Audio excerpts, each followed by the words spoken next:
అంటే కరెక్ట్ కాదు, అది వెరిఫై చేసుకోవాలి.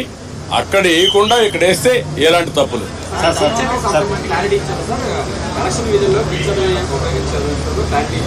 నేను అన్నీ చెప్పిన తర్వాత వారు విన్నారు, చేస్తామనే విధంగా చెప్పారు. ఎట్టి పరిస్థితుల్లో సచివాలయ స్టాఫ్ వేయడం కరెక్ట్ కాదు. సెలక్షన్ ప్రాసెస్ కాదు, competitive best practices all over the country ఏవైతే చేస్తారో అవే చేయాలి.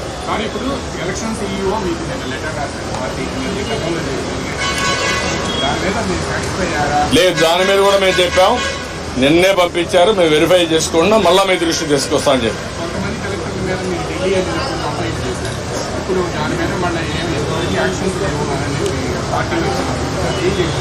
ఈరోజు కూడా మళ్ళీ మేము చెప్పాం, ప్రతి ఒక్క ఆఫీసర్ పైన మేము స్పెసిఫిక్ ఎవిడెన్స్ ఇచ్చాం. దానిపైన లాజికల్గా యాక్షన్ తీసుకోవాలి, క్రిమినల్ ప్రాసిక్యూషన్ కూడా చేయాలి. సార్, ఇది తిరుపతి ఎంపీ ఎలక్షన్ నుంచి బై ఎలక్షన్ నుంచే ఇది స్టార్ట్ అయింది సార్, ఫోకస్ అయింది. కానీ 2 years అయినా అవి కూడా ఇచ్చాం. మరి తిరుపతి బై ఎలక్షన్లో జరిగింది, గ్రాడ్యుయేట్స్ కాన్స్టిట్యున్సీ ఎలక్షన్లో జరిగింది, 2019 జరిగాయి. జరిగిన తర్వాత మీరు యాక్షన్ తీసుకోలేదు కాబట్టి వీళ్ళు ఏమీ కాదని ధైర్యంతో ఉన్నారు. నేను ఈ విషయం కూడా అది చెప్పింది, ఎలక్షన్ కమిషన్ అనేది ప్రాసిక్యూట్ చేయడానికి కూడా మీకు అధికారం ఉంది. ఇమ్మీడియట్ గా మీరు అవన్నీ చేస్తే భయపడతారు.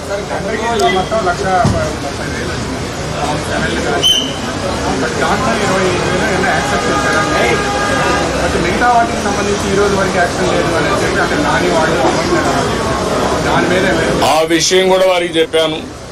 ఆయన అరెస్ట్ చేశారు. ఎవరైతే ఓటర్స్ బోగస్ ఉన్నాయని చెప్పి ఎక్కడికెక్కడ పోరాడుతూ ఉంటే అది కరెక్ట్ చేయకుండా అతను అరెస్ట్ చేయడం అనేది ఎక్కడే పోతానని చెప్పి అడిగాను. ఆ డీటెయిల్స్ కూడా వారికి ఇచ్చాం. ఆ రిప్రజెంటేషన్ నాకు వచ్చింది. వెరిఫికేషన్తో సహా మొత్తం డీటెయిల్స్ ఇచ్చాం. ఏ ఓటు ఎక్కడ వెరిఫై చేశారు, డూప్లికేషన్స్ ఎక్కడున్నాయి, సర్నేములు కానీ ఇవన్నీ, ఫోటోలు ఎక్కడున్నాయి, వేరే కాన్స్టిట్యున్సీలు ఎక్కడున్నారు, ఆ డీటెయిల్స్ అని వారికి హ్యాండ్ ఓవర్ జరిగింది.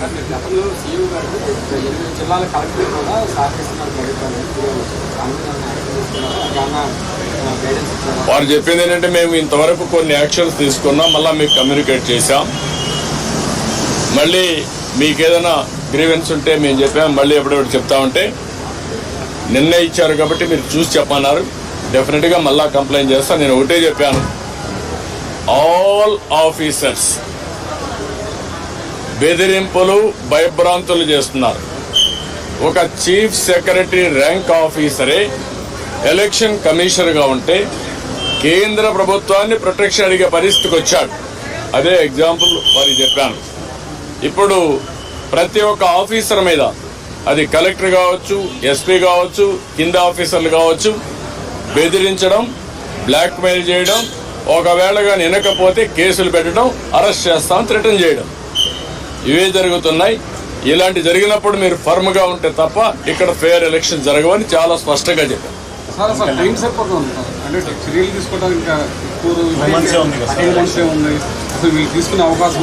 అంటే మీరు ఒకటి గుర్తుపెట్టుకోవాలి, ఎలక్షన్లు 2 నెలలే ఉంది. ఎలక్షన్ ప్రాసెస్ స్టార్ట్ అయిపోయింది, ఎన్యూమరేషన్ అయిపోయింది, ఓటర్స్ వెరిఫికేషన్ అయిపోయింది. ఆ డేట్ కూడా ఈ నెల 24వ తారీఖు డేట్ కూడా ఇచ్చేశారు. ఇవన్నీ అయినాయి. కానీ ఫర్మ్గా ప్రతి ఒక్కటి ఎలక్షన్ కమిషన్ కానీ అనుకోకపోతే ఇంకా స్లిప్ అయ్యే అవకాశం ఉంటుంది. టైం ఇంకా మీకు తిరిగి రాదు. Election day is decided, polling day is decided, counting day కూడా డిసైడ్ అయిపోతుంది 2-3 రోజుల్లో. అది కాదు ఇక్కడ ఇష్యూ. వీళ్ళెంత ఫర్మ్గా ఇప్పుడు ఇంతవరకు చేసిన ప్రాసెస్ ఎట్లుందో చూడడానికి వచ్చారు.